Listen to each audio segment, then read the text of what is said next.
Welcome to this Doctor Who centenary special. I've not been shy about disliking Chris Chibnall's run, but I really loved Jodie Whittaker in the role. It's similar to Captain Marvel, where I disliked the Captain Marvel movie, but I really liked Brie Larson. But stick around until the end for my final thoughts. Spoiler alert, I absolutely hated it. But let's get back into the breakdown. We open on a space train with the Time Lord Cybermen we saw a few seasons ago made by the Master. Our Doctor does a daring heist/save, and the aim of the Doctor and the companions is to find out what these Cyber Masters are after, and the design was admittedly pretty darn cool. It turns out that the Cyber Masters are after some random kid who was the cargo on the train. However, this was actually a alien who was used to power the Master's plans and the power to not only destroy the world, but also, yes, turn himself into the Doctor or the Doctor. Yeah, it gets a bit confusing. The Master is a Rasputin figure, and unfortunately, we jump around quite heavily. The problem with Chibnall's stories are they are all over the place, and they are similar to the worst of the Moffat run, where it's absolute nonsense and chaos until the end. At least Moffat was able to wrap things up in a neat little bow. But we catch up with Ace and Tegan, who discuss artifacts like paintings and scientists who have gone missing, and it connects to the trip to Russia. But we rush back to Liverpool as Dan has second thoughts, wanting to leave, as the Doctor decides to find out what these Cyber Masters are up to. We get a very unceremonial goodbye to Dan. It felt rushed and lame, but in a surprise to no one, the Daleks turn up, and this Dalek has the key to the future of humanity, but it's all a massive trick, and I'm not really sure how the Daleks are back after Flux, but Flux didn't really do much. But, well, she says that this is the first one that wants to help, clearly forgetting about Rusty and the Clara Dalek.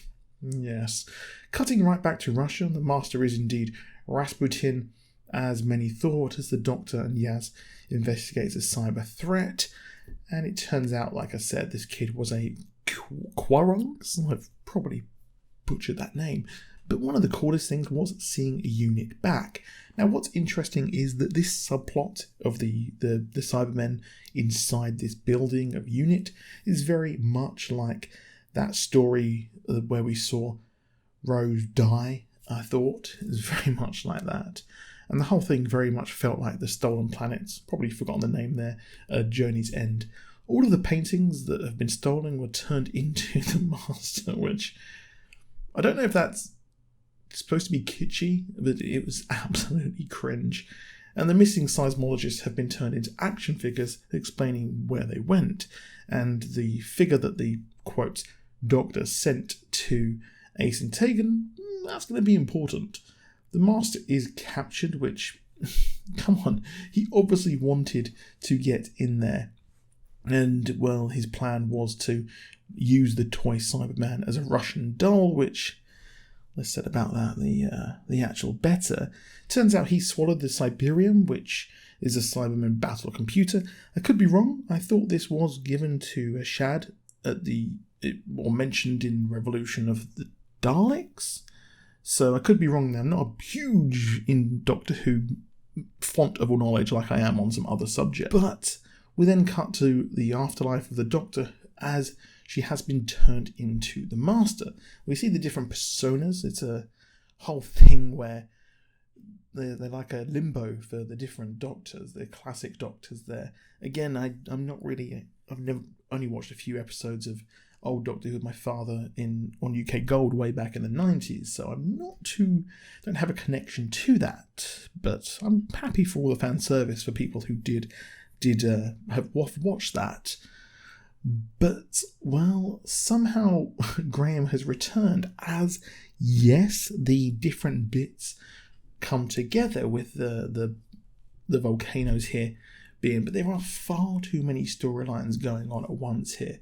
But Graham has a chop on for Ace, laid his dead wife there, and I thought this whole scene was really, really cool with the the psychic paper telling what he really thought.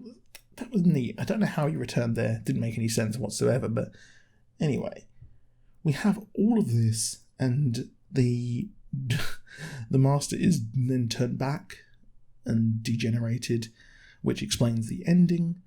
And it turns out that the Doctor was then clapped by a space jellyfish laser. We got no real ending to the Timeless Child. There was nothing told us about that. We didn't get any kind of culmination of that. We did see one of the non-TV Doctors we saw in the earlier seasons. But there really was nothing from that whatsoever. And you have to wonder why that was even given to us. If you like it or not, I didn't mind it. You can hate me all you want, but I'm very upset that we didn't get any sort of culmination for it. You can break canon if you want. You can do that. But you've got to pay it off, which looks like Chibnall didn't. And just like Flux, this was all over the place, and it was just fan service, which not necessarily a bad thing, but the plot was absolutely rubbish. I mean, the 50th anniversary was much, much better with a similar amount of fan service. But I will give some credit to the whole of the regeneration scene. It felt weird that she went off and sat on top of the TARDIS and had ice cream, but it was very, very good. And it really did showcase Yaz or the actress who plays Yaz, and Jodie Whittaker's acting skills, because this was very, very good, and it felt like someone else had written this scene. Very, very much liked it. Not my favourite of the regenerations, just for the fact that a space jellyfish laser clapped the Doctor out of nowhere, and that was that. If this was kept a surprise, I think that this would have been pretty darn good. Kind of. But we can't put that up there. However, the self-help group, the Companions in Anonymous, was pretty darn good. I didn't mind that. But then we cut to the Doctor regenerating, expecting to see Shuti. No, we got David Tennant, which... yeah, that was like Luke Skywalker turning up at the end of The Mandalorian Season 2 for me. David Tennant is my favourite Doctor by a long way, with Matt Smith as a close second there, just like probably most people. But with this, I did not mind seeing him. I absolutely loved it. And I guess that the fact is, the reason that the Doctor has regenerated into David Tennant is because it's so unstable. The power of the Doctor is unstable, which wasn't something which was explored too much, and the whole episode just felt like a gigantic mess, and it felt like people were just returning for no reason. And it was like that episode of Rick and Morty where all of the memories turned up. But yes, that is it. Well, let me know what you think of the thing down below. I'm gutted Shuti didn't get his own regeneration, but I think that he will return in Russell T Davis's show special, which is up next. But I'll see you soon. Goodbye.